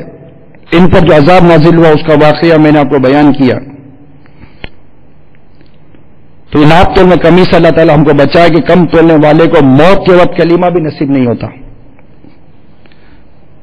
ہائے کم تولنے والوں کی بدبختی. لیکن آج کل اکثر مسلمان ناجائز و حرام مال کو شیر مادہ خیال کرتے ہیں. یاد رکھیے میٹھے اسلام بھائی، آج تو یہ تر نوالے بڑی آسانی کے ساتھ حلق سے نیچے اتر جاتے ہیں. مرنے کے بعد ساری عیش کوشیاں نکل جائیں گی. واللہ بے حد ندامت ہوگی. خدا را کچھ ہوش کیجئے، چند روزہ زندگی پر آخر حرام کھا کر بھی کتنا کھا ڈالیں گے. آخر کا سب کچھ چھوڑ کر دنیا سے چلنا ہوگا. کب تک روپے ہی گنتے رہیں گے؟ کیا عمر بھر پیسے ہی جوڑتے رہیں گے؟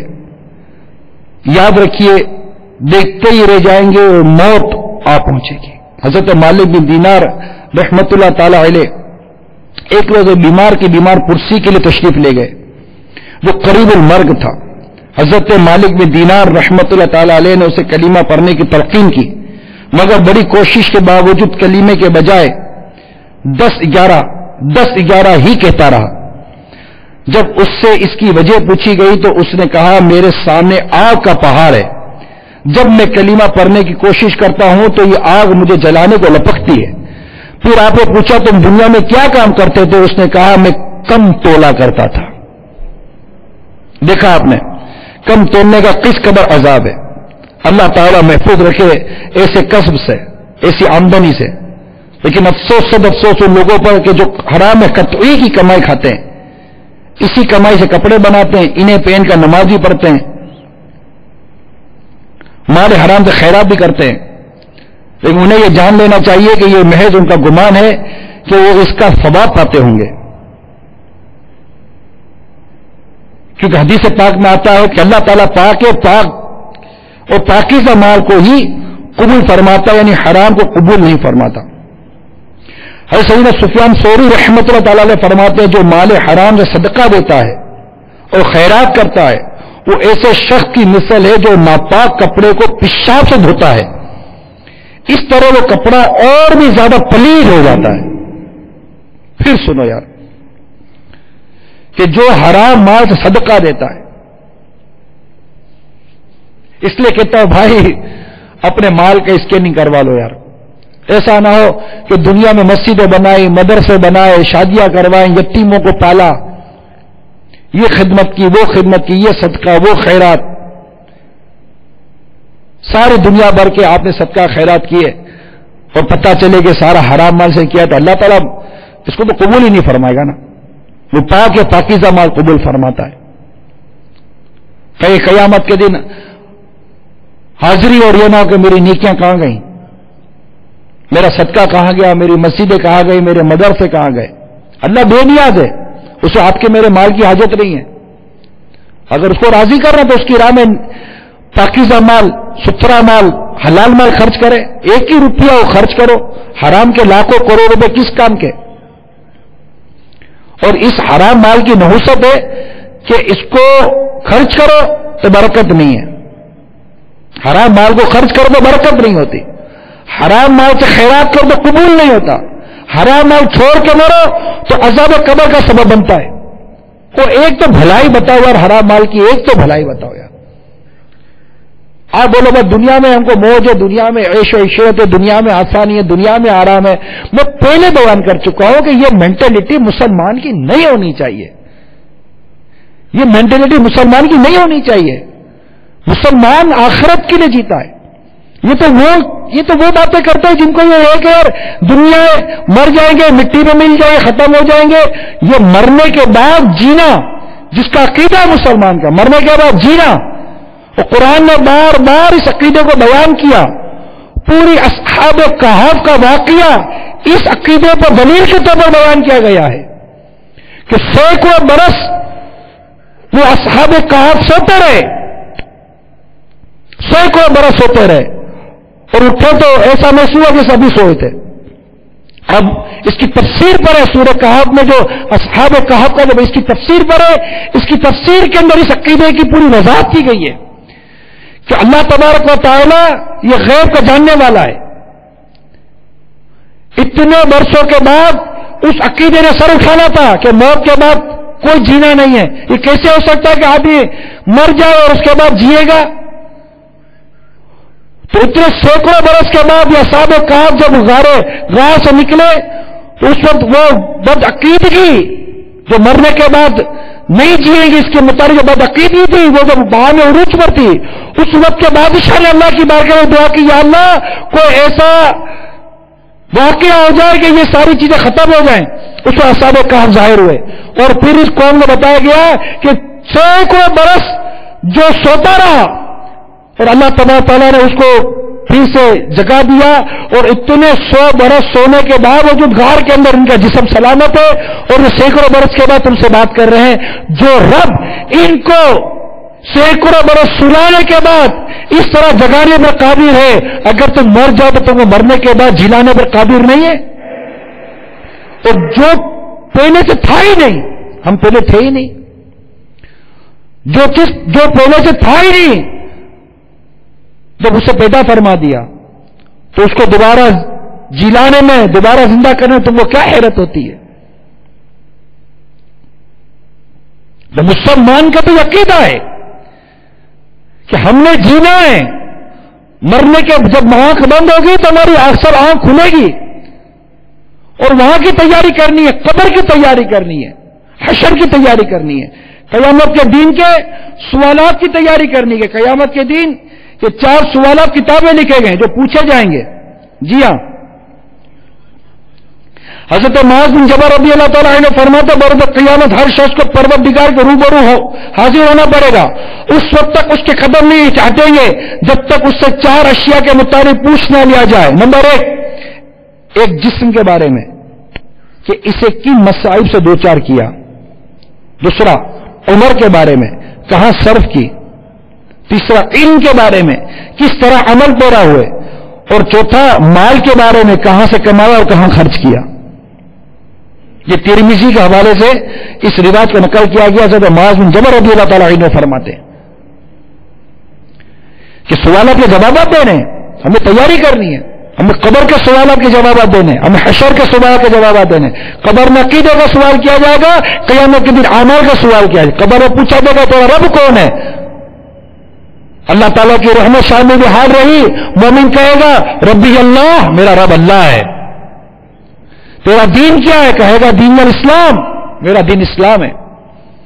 پھر میٹھے آقا صلی اللہ علیہ وسلم کا پیارا پیارا چہرہ دکھایا جائے گا، سونا سونا رخ روشن دکھایا جائے گا، ہائے ہائے۔ تو پوچھا جائے کہ ان کے بارے میں کیا کہتا تھا،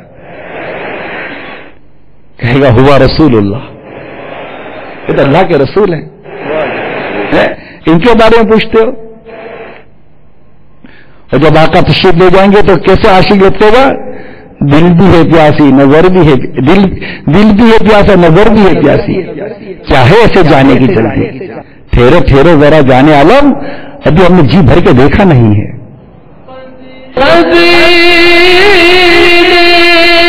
سرکار آئے تو میں قدموں میں گرو، کل فرشتے کی اٹھائے تو میں ان سے یوں کہوں، ارے اب تو کائے خداز سے میں فرشتہ مر کے پہنچاؤں یہاں اس دلربا کے واسطے، اور روح کیوں نہ ہو مجھے درد موت کے انتظار میں، سلطان مجھ کو دیکھنے آئیں گے وہ بازار میں، سنتا ہوں مجھ کو دیکھنے آئیں گے وہ بازار میں۔ صلو علی الحبیب۔ اور اللہ نہ کرے ایمان برباد ہو گیا، اللہ نہ کرے ایمان برباد ہو گیا، ایمان لے کے قبر میں نہیں گئے،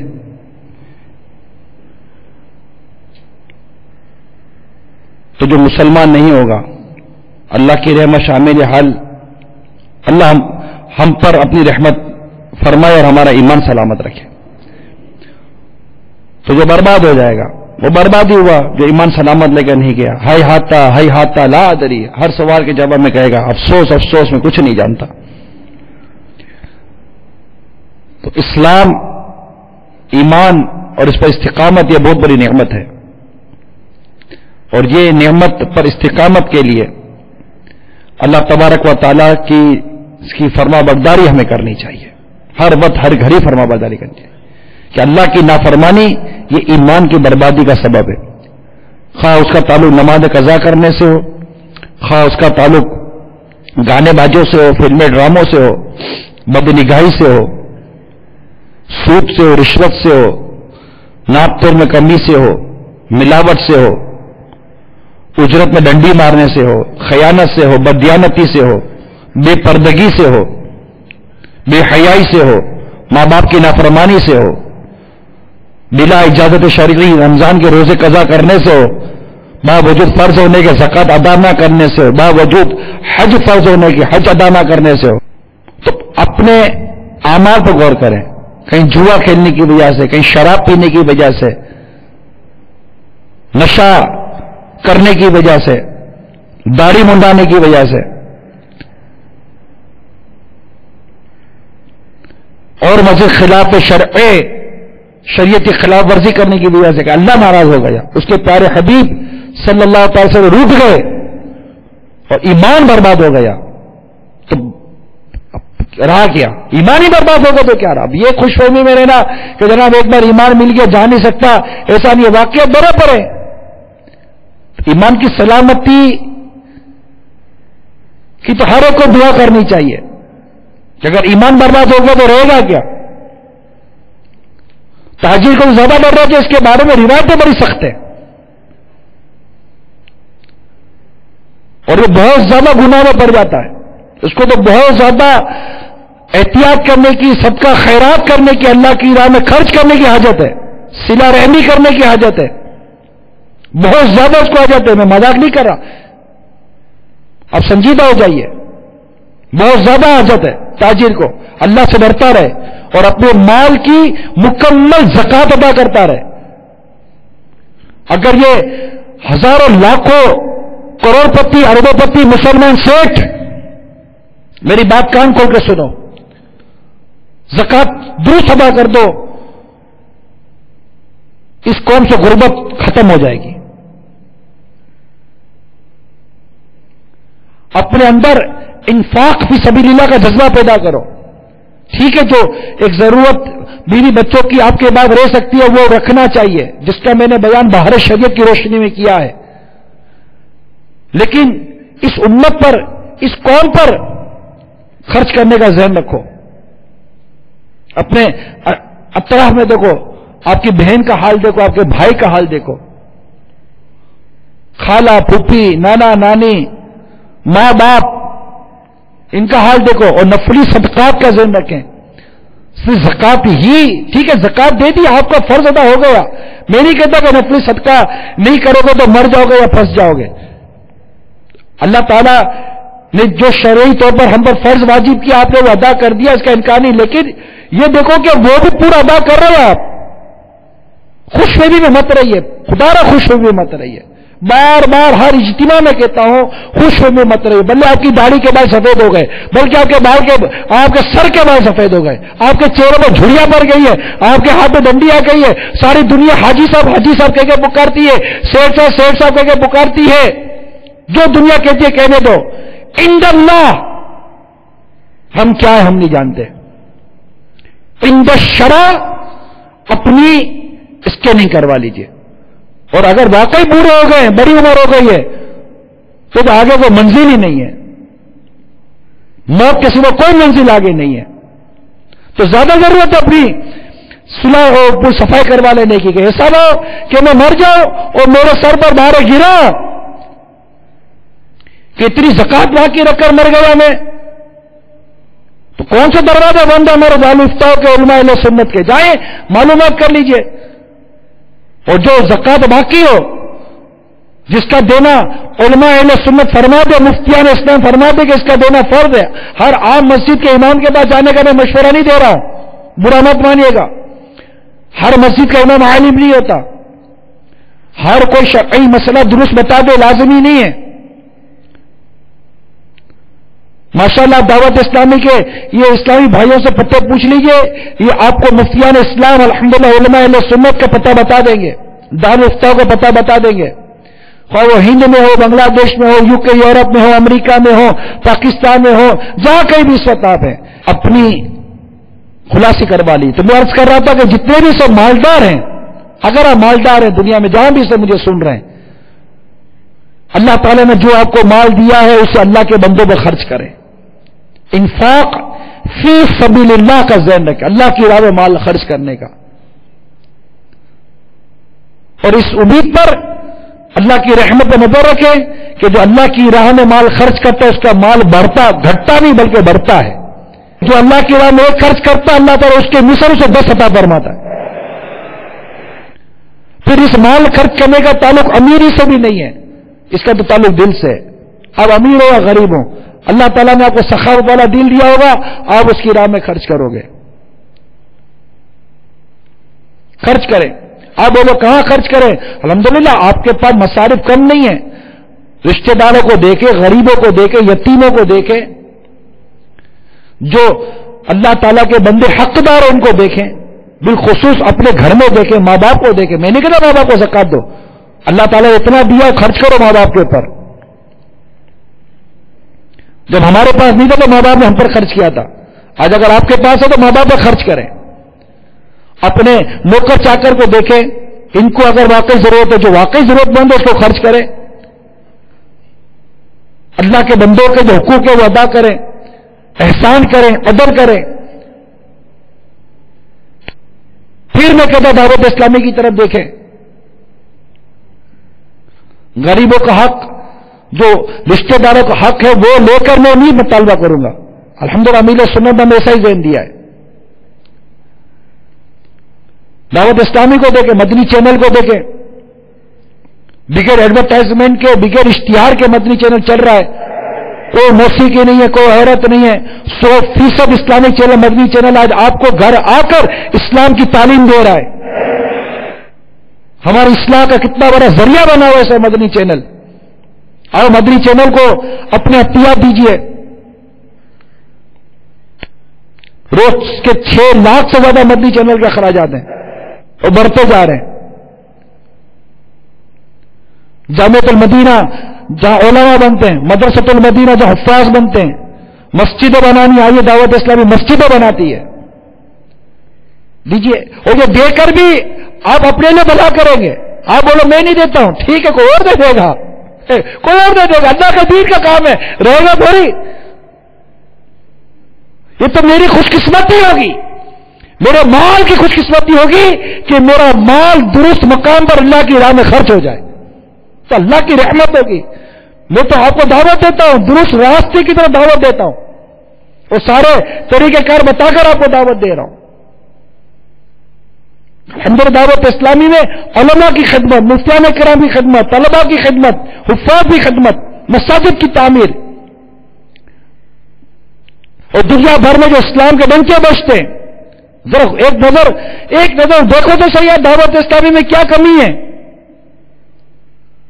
لیکن میں پھر بھی عرض کر دوں، اپنے رشتہ دار اور وہ جو اہل حق ہیں ان کی طرف پہلے نظر کرو، ماں باپ کی طرف، بھائی بہن کی طرف، پڑوسی کی طرف، رشتہ دار کی طرف پہلے نظر کرو کہ وہ بھوکے پیسے نہ رہ جائیں، ان کے بچے بھوکے پیسے نہ رہ جائیں۔ اور پھر دعوت اسلامی کی طرف آپ کا وہ کون سا خرچ کرنے کا ذہن ہے اللہ کی راہ میں جس کا موقع آپ کو دعوت اسلامی نہیں دے رہی؟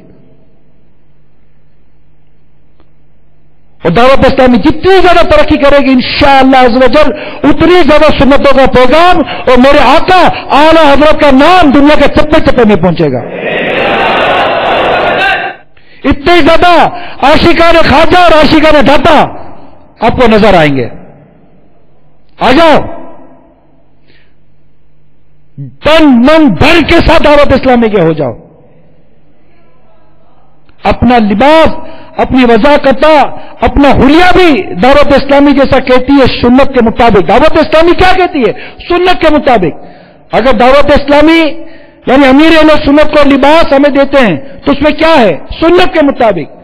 کرتا سنت کے مطابق، چادر تو اس میں حیا کا تقاضا، نظروں کی حفاظت حیا کا تقاضا، زبان کی حفاظت تو حیا کا تقاضا، آخرت کا خوف۔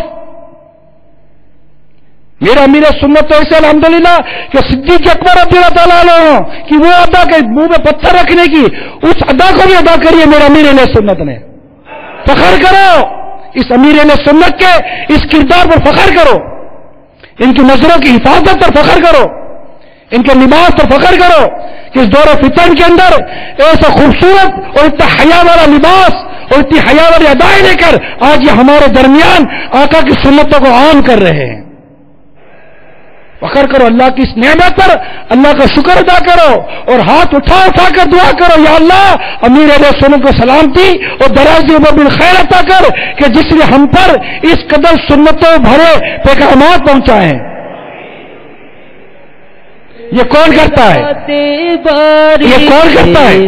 جس پر اللہ تبارک و تعالیٰ کی کروڑوں رحمتیں ہوں, کروڑوں نوازش ہوں, کہ 30 سال کے اس مختصر سے عرصے کے اندر ایک باب المدینہ کراچی کے خارادر میٹھا در کے علاقے میں ایک مسجد کی امامت کرنے والے ایک امام مسجد کو میرے رب کریم نے وہ مقام عطا کیا کہ آج دنیا سے امیر اہل سنت کے نام سے یاد کرتی ہے. یہ کون مقام دیتا ہے؟ کون مرتبہ دیتا ہے؟ ارے کون دنیا میں عزت ڈالتا ہے؟ اللہ تبارک و تعالی. کہ اللہ تبارک و تعالیٰ اپنے جس بندے سے محبت کرتا ہے, جبریل امین کو فرماتا جبریل میں اس سے محبت کرتا ہوں, تو بھی اس سے محبت کر. وہ آسمان کے فرشتے میں ندا کرتے ہیں کہ اللہ تبارک و تعالیٰ اپنے اس بندے سے محبت کرتا ہے, تم بھی اس سے محبت کرو. یہاں تک کہ وہ محبت زمین پر اتاری جاتی ہے اور اللہ کے بندے اس بندے سے محبت کرتے ہیں. اللہ تبارک و تعالیٰ کہ اس پسندیدہ بندے کی محبت کا ڈنکا فرش پر بعد میں, عرش پر پہلے بجتا ہے.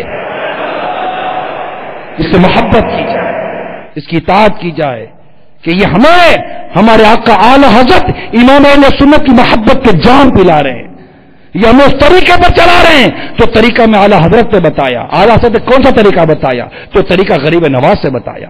وہ کون سا طریقہ تھا؟ جو طریقہ ہمیں غوث اعظم نے بتایا. کون سا طریقہ ہے جو ہمیں امام اعظم نے بتایا؟ وہ کون سا طریقہ ہے جو مولا مشرق کشا نے بتایا؟ وہ کون سا طریقہ ہے جو ہمیں مصطفیٰ نے بتایا رحمہ اللہ تعالی رضی اللہ تعالی عنہ وصلی اللہ تعالی علیہ وسلم. یہ وہی تو طریقہ ہے اور یہی ایک انداز ہے. اعلی حضرت نے فتح اور رضیہ میں واضح طور پر ارشاد فرمایا کہ ہم تک یہ دین, ہم تک یہ پیغام کس طرح صحابہ کرام, تابعین, تبع تابعین, عامہ مجتہدین, علماء کاملین, علماء ربانیین, صلحاء امت کے ذریعے ہم تک یہ پیغام پہنچا. ہمیں انہی کے پیچھے چلنا چاہیے. یہی ہمیں تجارت کا طریقہ سکھاتے ہیں, یہی ہمیں عبادت کا طریقہ سکھاتے ہیں, قرآن حدیث سے نکال کر بتاتے ہیں. یہ دعوت اسلامی ہے. اجتماع کے اختتام پر میں آپ کو دعوت اسلامی کی دعوت پیش کر رہا ہوں. اور ناسک کے اجتماع میں مجھے بتایا کہ ہزار اسلامی بھائی جمع ہیں اور دنیا میں کہاں اسلامی بھائی جمع ہیں. دعوت اسلامی سب ہمارے لیے نعمت ہے, اس کی قدر کریں, اپنے آپ کو دعوت اسلامی کے سپرد کریں. آپ دنیا میں جہاں بھی ہیں درس فیضان سنت کا آغاز کریں. فیضان سنت میں درس دینے کا طریقہ بھی لکھا ہوا ہے. مدنی چینل دیکھ کر آپ نیکی کی دعوت دے سکتے ہیں, تقوی اور پرہیزگاری اختیار کر سکتے ہیں. اپنے اعمال کے, اپنے عقائد کا تحفظ الحمد دعوت اسلامی میں ہے. الحمدللہ عز وجل. سنت و برے لباس, سنت و برے انداز, تقوی, پرہیزگاری, حیا, الحمدللہ وہ کیا چیز ہے دعوت اسلامی نہیں دے رہی. اسلامی بہنوں کی طرف اگر تصور کریں تو وہ اسلامی بہنیں جو دوپٹہ نہیں پہنتی تھی اور دعوت اسلامی نے مدنی برقع پہنا دیا. ارے سوچو یار, یہی اگر یہ بھی مدنی انقلاب نہیں ہے تو مدنی انقلاب کہتے کس کو ہے؟ اتنا چھوٹا سا مدنی منڈا مدینہ کرتا ہے. یہ نوجوان آقا کی یاد میں, مدینے کی یاد میں تڑپتے ہیں. اسلامی بہنیں مدنی برقع پہنتی ہے, اسلامی بھائی امامہ اور داڑھی والے بن گئے, نمازی بن گئے. الحمدللہ سینکڑوں مسجدیں بنی, سینکڑوں مدارس بنے, سینکڑوں جامعات بنے, سینکڑوں علماء بنے, ہزاروں طلبہ بنے, کئی مفتی بنے, ہزاروں حفاظ بنے. الحمدللہ یہ وہ بگاڑ جو ایک پیدا ہوا, دعوت اسلامی نے اس بگاڑ کی اصلاح کرنے کی کوشش کی اور الحمدللہ اللہ تبارک و تعالیٰ نے بڑی کامیابی نصیب کی ہے. اور پھر ایک طرف ایجوکیشن کی طرف آئے تو جہاں میڈیا نے بربادی پھیلائی, دعوت اسلامی نے میڈیا میں آ کر مدنی چینل کے ذریعے اس میڈیا میں ہونے والی بربادی اور بے حیا کا مقابلہ کیا اور آج الحمدللہ مدنی چینل لوگوں کے دلوں کی دھڑکن بنا ہوا ہے. اسی طرح ایجوکیشن میں آئے کہ تعلیمی نظام نے اور تعلیمی ماحول نے میں ایجوکیشن انسٹیٹیوشن نے جس طرح ہمارے یہاں بگاڑ اور بے حیائی اور عقلوں میں فتور پیدا کیا، دعوت اسلامی نے دارالمدینہ کھولے ہیں، اور دارالمدینہ انشاءاللہ دنیا کے چپے چپے میں کھلیں گے، اور تعلیمی نظام کے اندر بھی وہ مدنی انقلاب آئے گا جو میڈیا میں مدنی چینل کے ذریعے دعوت اسلامی لے کر آئی ہے۔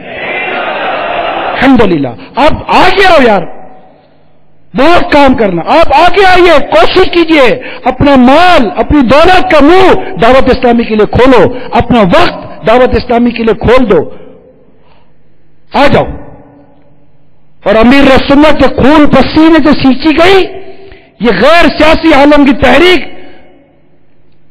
میں شمولیت اختیار کیجیے، کوئی ممبرشپ نہیں ہے، کوئی فارم نہیں ہے جو بھرنا پڑے گا آپ کو، بس آ جاؤ، نماز کی دعوت ہے، یہ دعوت اسلامی ہے، سنتوں کی دعوت دعوت اسلامی ہے، نیکی کی دعوت دعوت اسلامی ہے، برائی سے مٹا کرو یہ دعوت اسلامی ہے۔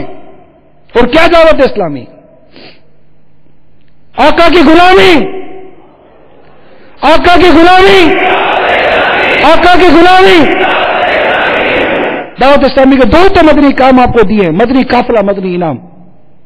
دعوت اسلامی کے دو مدنی کام، دعوت اسلامی کے دو مدنی کام، اور لو ان کو، چھا جاؤ ساری دنیا کے اندر۔ الحمدللہ آج کتنے ممالک سے الحمدللہ اطلاعات آتی ہے، مبلغ کے دعوت اسلامی کی نیکی کی دعوت کو سن کر بھی نہیں بلکہ مبلغ کو دیکھ کر غیر مسلم مسلمان ہو جاتا ہے، سن کر بھی ہو رہے ہیں، دیکھ کر بھی ہو رہے ہیں۔ ارے چینل دیکھ کر مسلمان ہو رہے ہیں، کیا یہ خدمت کم ہے؟ یہ چینل جو عقیدے کی حفاظت کر رہا ہے، اعمال کی حفاظت کر رہا ہے، وہیں پر ایمان کی نعمت اس چینل کے ذریعے غیر مسلموں کو نصیب ہو رہی ہے، چینل کے ذریعے۔ اب میں سوچوں کہ کام تو اتنے سارے یہ بتا رہا دعوت اسلامی کے، میرا اس سے کیا حصہ ہے؟ آپ سوچو، میں سوچوں میرا کیا حصہ ہے؟ میں رش کر رہا ہوں، میں خوش ہو رہا ہوں، میں اپنی اس تحریک پہ فخر کر رہا ہوں، الحمدللہ اس کی شمولیت میرے لیے باعث فخر ہے۔ میں دعوت اسلام والا کہلاتا ہوں، میرے لیے باعث فخر ہے۔ مجھے امیر سنت سے محبت اور نسبت ہے، یہ باعث فخر ہے۔ لیکن میرا حصہ کیا ہے؟ میری کنٹریبیوشن کیا اتنے بڑے کام کے اندر؟ وہ ایک کوسچن ہے، ایک سوال ہے، آپ کے لیے کھڑا کرتا ہوں، پوچھئے۔ اگر جواب نو میں ملتا ہے تو آ جاؤ، جواب یس میں ملتا ہے تو اللہ کا شکر ادا کرو۔ تو اسلامی بہنوں کے جہاں جہاں مدنی کام ہوتے ہیں وہاں اسلامی بہنیں شمولیت رکھتے ہیں، جہاں اسلامی بھائیوں کے مدنی کام جس طرح ہونے، اسلامی بھائی شمولیت اختیار کریں اور سنتوں کی خدمت کریں اور اپنی بازاروں کو گناہوں سے پاک کریں۔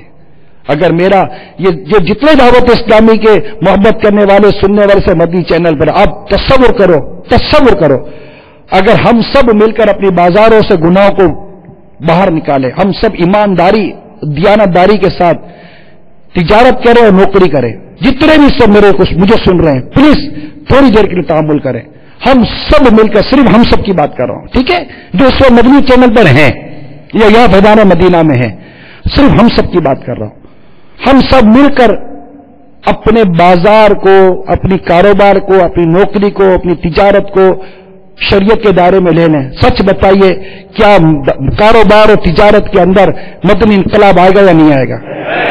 یہ بتائیے۔ تو اس کا پہلا قطرہ میں کیوں نہ بنوں؟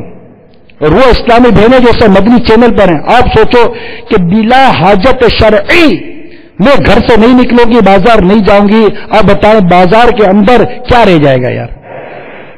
فرق پڑے گا یا نہیں پڑے گا؟ تو اس فرق میں آپ کیوں نہ اپنے آپ کو پہلے پیش کریں کہ میں نہیں نکلتی، چھوڑو یار، کیا کرنا ہے اس گناہ میں کیوں بے پردے کر کے بازار میں جا کر مروں؟ میں اپنے گھر میں اللہ کی عبادت کرتے کرتے نہ مروں بلکہ مدینے میں نہ مروں۔ تو یوں مطلب کہ اچھی اچھی نیتیں کریں، اچھے اچھے اپنے مقاصد رکھیں اور پھر آئیے اپنے عزم کا بھی اظہار کریں۔ غیبت کے خلاف جنگ، نہ غیبت کریں گے نہ غیبت سنیں گے، محبتوں کے چار، کفر مدین،